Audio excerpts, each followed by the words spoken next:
Hello, everyone, and welcome back to another episode of Bubble Pod. On this episode, we're going to be talking about how you can be using branded merchandise to support your digital marketing efforts with our guest, James Biggin. But before I start, as always, don't forget to like, follow, subscribe. If you're listening on, Spotify or Apple Podcasts, if you're on YouTube, as always, hello, YouTube. Don't forget to subscribe and click on the bell notification. Our episodes come out every Tuesday. So today's episode, using branding merchandise to support your digital marketing. And for this episode, I'd like to introduce James Biggin, who is the MD of Steel City Branded Merchandise. Welcome, James. Yeah, hi. Thank you for having me, Manny. So before we begin, I always ask to every guest, tell us, spend a couple of 2-3 minutes just explaining to the audience who you are and how you got your career to the journey of now being MD of Steel City. So I started out not in this industry. So from university, I did something completely different. It was a family business. It was owned by my dad, started by my father back in 1980, just doing branded merchandise. It started out as Sheffield-based items, Sheffield-made items. And very quickly, they realised that that wasn't going to be sustainable and that wasn't going to be what the customers would demand. So they started to expand product range and sourcing capabilities, and that side of the industry started to explode, really. Yeah. I came into the business in the early 2000s to replace the other business director, who was poorly, who was probably going to have to retire early. And then it was the journey from there, really, which was to ultimately learn about the company, try and become the salesperson that they needed to fill the gap, and to try and expand the business from there. And I took over, I suppose, full ownership and managing directorship in just as the recession started, actually. 2008, 9, 10. So it was just about then. My dad retired about 3.5 minutes before the crash, so I think he timed that pretty well. Don't think he planned that, but he looked out there. And then, I guess ever since I've tried to put my stamp on it, tried to make the company into what I felt it should always be and how we should be sort of performing and conducting the way we do things, and I suppose the passionate side of what we do, really. So we've had a lot of bumps in the road. It's the roller coaster hasn't been a smooth one. So there's been some drops as well as some massive highs. So how does that kind of compare? Because it's always good having a guest on the podcast, because you get guests from different backgrounds in different industries and different sectors. So yours is more physical, it's like us in a way where it's a cost, but is it a necessary cost? And I'd say digital marketing is definitely a necessary cost. Whereas I'd probably assume, and this is an assumption, that most business owners would say that, restocking our pens and elements is a necessary cost, especially when you consider the last 3 years with the COVID lockdown, the recession style economy we're in right now. So how are you guys facing the challenges right now? So COVID obviously hit us badly. Every economic downturn does hit us first. It's bound to, because like you say, people will chop certain costs off. However, what we saw, I suppose, within the COVID was that there was a lot of a move away from what we'd seen just prior to that, which was a move towards the eco side of things and the sustainability of products, which could be used within marketing. And it was back to single use. So lots of single use items were required, demanded, and effectively brought into that new world, really. I think, the marketing side and people working from home, that made people think differently about how they were going to change their marketing spend. But what you were starting to see emerge out of that second year was that people were starting to send packs out, boxes, gift packs, introduction packs. So where they couldn't go and visit their clients, and where they weren't going up and down the country, and where that world changed in terms of traveling to go and meet clients, they were sending gifts out and thank you packs and welcome packs. That's all branded. The impact of those items landing either at somebody's house, if they were able to do that because they were working from home and they'd obviously made the right checks. But the boxing and unboxing side absolutely transformed. That's staying. That is not going away. We're getting regularly, every few days, we're getting people wanting to look at welcome packs or staff gifts that are going to be mailed out. And now, obviously, we're seeing a real surge in the last 2 years that the branded merchandise side just kicked back off because people were going out, people were going to events again, people were exhibiting again. It exploded. Yeah, and we've mentioned this a few times on our podcast. We're back with our marketing showcase events, and all our merch on our stand comes from Steel City, which is where the relationship between me and James comes from. So if you do need merch and you are doing an exhibition, not to put a plug in, but James is your man. So we want to talk about, how to use branded merchandise to support your digital marketing efforts. So why should companies have branded merchandise in the first place? Is it, necessary? What are the benefits? So I think if a company's got something to achieve within their marketing, then they're going to look at a range of tactics. They're going to assess those tactics and they're going to consider which ones are going to fit in. Maybe multiple ones, maybe all of them, maybe just a couple. Merchandise is only just one of those tactics, in the same way that they're going to consider SEO. There's going to be different levels of spend. There's going to be different rationale behind it. It revolves around who they're wanting to target. And so merchandise only fits into that. Merchandise isn't better necessarily. It isn't worse. It isn't more expensive. It's probably got the best cost per impression that you could probably put into £1 of marketing spend. Because if you're going to consider giving somebody something that they're going to use every day, or they're going to see every day, that's got your contact details on, it's got your phone number on, or got a website or a call to action, that stays with that person for months or years. And they're going to potentially see that and have that reconnection with the brand recall, or they're going to want you at that particular moment when they need your product or service.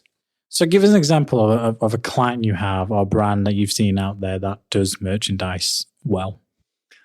Well, I'm bound to say that everybody does it well that we deal with. Clearly, you guys stand out with what you've done. And I mean that in the nicest possible way. Obviously, I'm on your podcast. I should say that. Hey. But I think what you've done is you've used what is part of your business's culture and values and what you do day to day. And you've aligned products, and you'll do this with every other aspect of your marketing as well, whether it's the podcast, whether it's your social. You've used products and chosen those products based on what you believe in, what you would probably want to use, and what you would give out to let people then use that's got your name on it.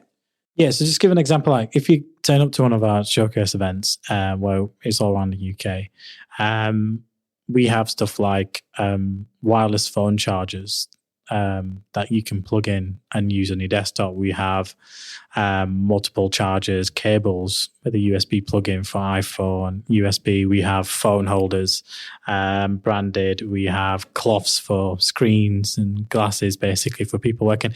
It's very focused around, we understand most of our clients and prospects, marketing managers, directors spend a lot of time on their desk.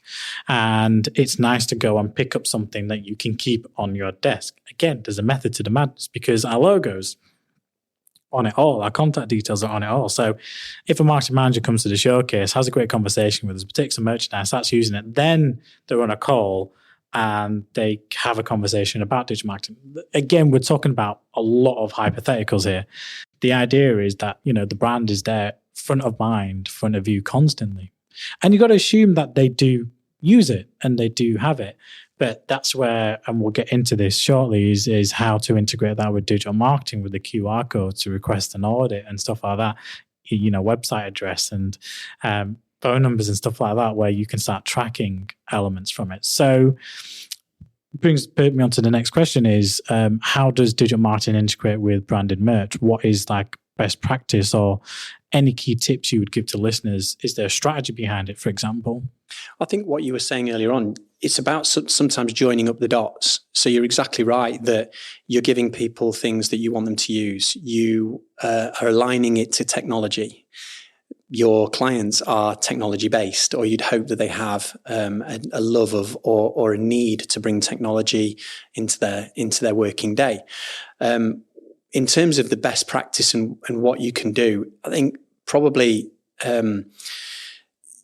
there's things that you could try and align yourself with. So if a company is having a massive drive on eco, if they're having the net zero sort of drive and they're wanting to reduce their impact, but they still know that they have to do the marketing, and obviously they're going to use tactics that are as low impact on the environment as possible.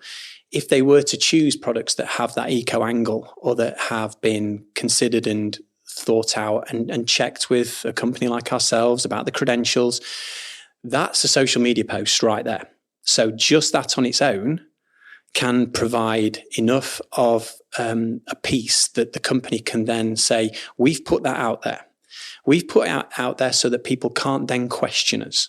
So if they question us about what we're doing, we can point them to that content and we can say, that's what we've chosen to do. And we've done as much as we can on that point.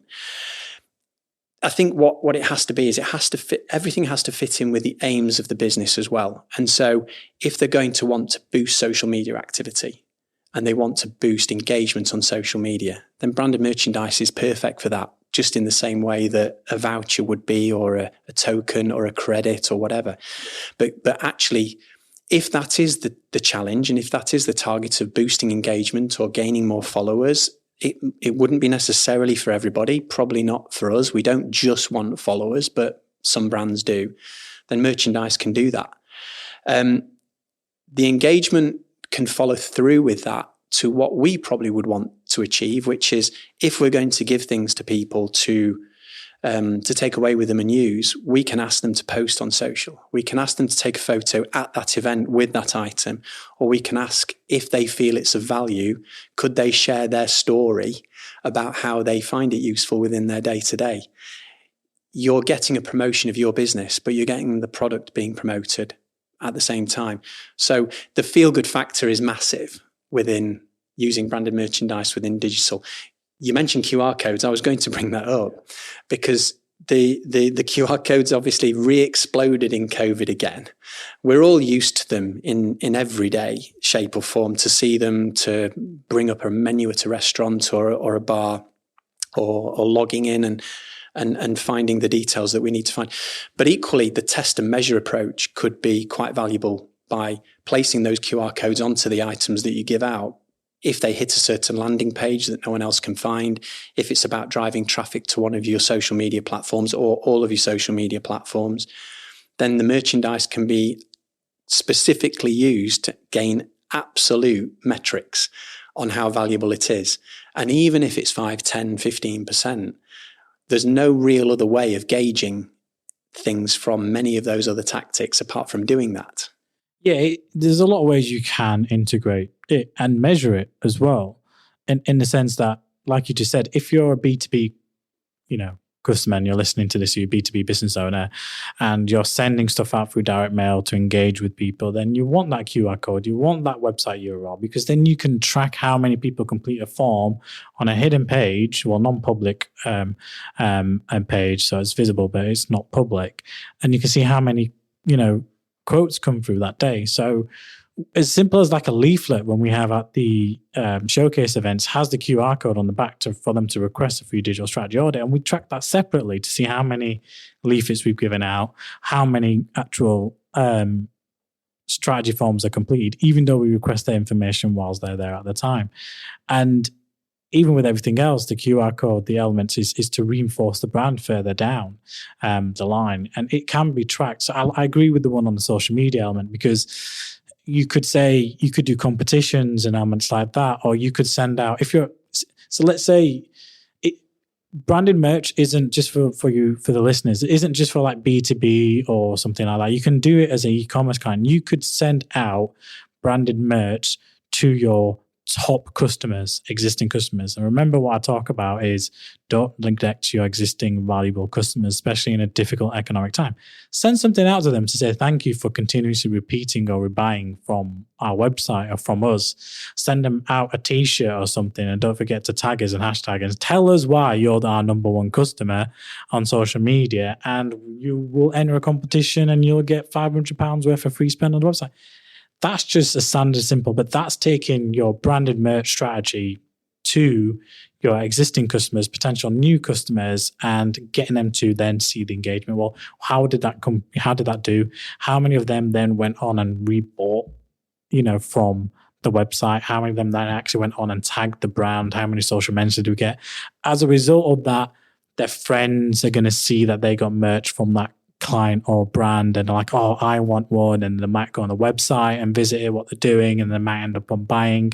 So if you can drive quality traffic to your website and to your page, whether you're e-commerce or B2B, you can do that. And it's the same with the existing clients of your B2B. If you have clients on retainers like we do, we always send stuff out around Christmas and Easter where we can, like little Easter hampers or Christmas hampers. We go above and beyond. If, let's say, one of our clients, is expecting, and we find out, we get the details and we send a little hamper as a congratulations. Or if they're getting married, we'll send something, or any kind of occasion they're celebrating, we'll use that as an element because it's an existing customer. But they're likely to come back and thank us, and less likely to leave us because of the relationship we build. So it works well from a B2B element. We are probably going to consider trying this as a brand probably next year, is doing more B2B direct, selling with like a specific branded merch and call to action, whether it's a handwritten letter or something like that, personalized a lot more, and see what uplift that has. But we'll be able to track it because the call to action, once they receive it, will lead them to either tagging us on social media or contacting us. And if that happens and it leads to a client, there's your return on investment, which is what we all care about. So, and everyone likes to thank you. Yeah, everyone likes being thanked for the business or for the inquiry or for visiting the stand, or that nothing can be underestimated about the power of a thank you or the power of a message coming across. Definitely. I mean, we've got some examples of. I remember saying to somebody when they were talking to me about going on site when they were a recruitment firm and they were wanting to go onto the construction site and speak to the lads on site, and this is going back years. And he said, we buy 12 of them a bacon butty. And I said, well, that's great. And that's really good spend. I mean, they must love you for that. I said, but if you gave 12 beanie hats out, it's the same cost. And how long would they keep that beanie hat? How long would they wear it for, especially in the winter? How many times would it be seen? And he just stayed silent. And he just stayed quiet. And he had no response to me whatsoever. And then I suppose the other story that's just come to mind with what you were just saying is the staff retention and the recruitment side for branded merchandise should never, ever, ever be underestimated. We had one client that bought a huge volume of travel mugs because they wanted to get rid of the single throwaway cups. And they said there's additional rationale behind us doing it, not only to save the money and to cut down on waste. We want our staff to be carrying our logo around with them when they're going down to the football on the Sunday, when they're going to watch their kids in the park, because our company will be seen as a good recruiter. It will be seen positively by those friends and family of those people around. And that wasn't me. That stuck with me because that was a client telling me why they were buying, which was quite powerful. Yeah, I think one of the things we ordered from you recently was the key rings with the trolley coins. Yeah. Honestly, you don't realize how many people see it and say, oh, give us a trolley coin. And I keep some in my car as a spare or on me. And I just give them out. And they love it. Because every time they go to the supermarket, instead of having to try and find a quid or a trolley coin, it's there attached to the keyring with Bobble Digital on board. But yeah, I try to make everybody I know a walking billboard for Bobble Digital. Here's an example of how it works. So we had a hoodie. I went on a stag do with my mate to Istanbul, Turkey back in May. And I'm sat at the back, we're all sat separately. And I'm wearing, because it wasn't great weather, because it was early May. And despite it being spring, we never got the weather. So welcome to British weather. I'm there in my bubble hoodie. So I'm in my jeans, I'm in my beanie. I've got my white bubble hoodie with the blue logo on. And the guy, I'm sitting on the aisle seat, and the guy next to the window, the two of them says, is Bobble Digital your company? Are you an employee? And I went, sorry, what do you mean? And then I realized I was wearing the hoodie because I'm so used to wearing it now. And he goes, oh, we got in contact to you a while back. And I was like, oh, what is it that you do? Bed company. Now, I realized we couldn't work with them at the time because we were working with another bed company, but then got bought out and then had their own agency. So that relationship came to an end. Not our fault, but we did well enough to help them to get acquired. And I was like, well, at that time we were working with so-and-so. He goes, yeah, I know. And that's why I want to work with you. But I said it would have been a conflict of interest. But this is the situation. As you know, they've been bought out and we're happy to, work with you. Come back, have a laugh, get his details on the phone, on the plane, have a conversation. It's a 4-hour flight. We're having a bit of conversation. Come back, we meet up, and they're now a client. That is insane. They're now a client. So I said to me, from going on a flight to your stag to now it's a client. And now we've got the second part of the business coming through with the once the website's launched. So you don't realize, and that's perfect example there, where it's like you want people wearing your brand and going out there and talking about it. It's, branded merch helps. I mean, that's not going to happen all the time, but if you see me out and about, more often than not, even in my personal time, I'm wearing a Bobble t-shirt, I'm wearing a Bobble hoodie, even when I go to my local temple. And I think that's really interesting, because I think when you're a B2B brand, you almost have that fear factor of wearing your own brand or showing your own brand off, or staff will probably use items you give to them. So if you give them an umbrella, or they will use it if it's raining. If they're like wearing a t-shirt and it's road rage and you're the person causing the road rage and they see your hoodie, it doesn't work in that. I think you've got to be aware of your surroundings and what you're doing at the time. Careful who you flip off when you're wearing company merchandise. Yeah, you've got to be respect. Yeah, the values and culture piece comes back in there. Yeah, absolutely. So any tips and advice you want to share with the audience when it comes to branded merch? So I think what I would probably say to people is, if you're going to either embark on it or you're going to look into it in more detail than you have before, is to probably appraise what you've done. Consider what you've done before and how it's worked, and whether you think you've done enough. Just to come in, Kevin, what if they haven't done it before? What if this is their first time coming into branded merch? If they haven't done it before and they feel as though they want to use it within the tactic, they've sussed it out within their plans, within their target audience, with what they're trying to achieve, and it is something they're teetering with, but that conversation should start with them not being pushed down one avenue, or to go hard at it, to go too deep and to spend too much. I would probably always say to somebody, if they're unsure, let's test it out with lower volumes. It will cost a little bit more in those initial setups. It just will. But it's way better to have a smaller volume that goes down really well, that you can repeat, rather than sitting there with boxes in a store cupboard that aren't getting used, that you've not bought into, that the MD keeps passing and going, why have we got that? And suddenly you're starting to see it as a negative. It should be a positive. The unboxing should feel good. You have chosen the product, worked with the company to try and put that together and pull it together. Sometimes things go wrong and there's little hiccups on the way, but you should feel positive about that. Test the waters, essentially. Yeah, test it. And I would probably say, use it within what you're trying to achieve. So if you're going to start going to an event and you're going to exhibit, then I would probably say those are absolute classics. If you're going to send out welcome packs and send out thank you packs, those are classics as well. Then try and increase and get the engagement side of things. Use it yourself. Be proud of what you've got and start to use it, and get a buzz and giddy about it. Because if you can't be, it just won't work. And I probably would say, keep it real. So it must be part of what you want it to be, and it must form part of your business and the culture that you're doing. It should be exciting for everyone in a marketing and business sense. So the last question I always say is, what is one thing you would tell our listeners to implement? What's one thing they should take away from this podcast? So I think it would be to look into whether things have definitely hit the mark that you've done before. If you're carrying on doing things the way you've always done them, you'll just carry on unless you're wanting to challenge that norm. And that would be the same if you were doing Instagram, but you should be on LinkedIn. So, I'm focusing on merchandise, but it would be the same within any range of the tactics that you employ within your marketing. So I'd probably say challenge it with staff, challenge it with customers, ask the questions, what's gone down well, what hasn't gone down well, what would they like, what have they seen your competitors doing and what they've done really well.